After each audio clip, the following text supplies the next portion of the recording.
السلام عليكم ورحمة الله وبركاته. من فندق سما المسك بمكة المكرمة، وكالة طابا فواياج، بتاريخ 2 أفريل 2026 في عمرة رحلة 2000 أو رحلة 22 مارس و24 مارس أيضا مع إخواننا.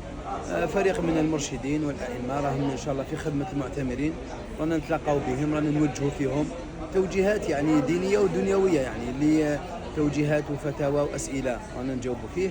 اللي يسقسي على الأسواق، يسقسي على المواقع، يسقسي على المحلات، راه مخاوتنا الله يبارك يوجهوا فيه.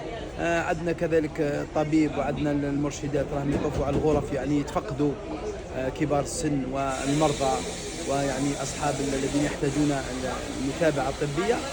الحمد لله، نسأل الله التوفيق، يعني ما بقاش بزاف، ولكن هناك مداومة مستمرة، سواء في المطعم أو في مدخل الفندق أو في بهو الفندق أو على مستوى الغرف.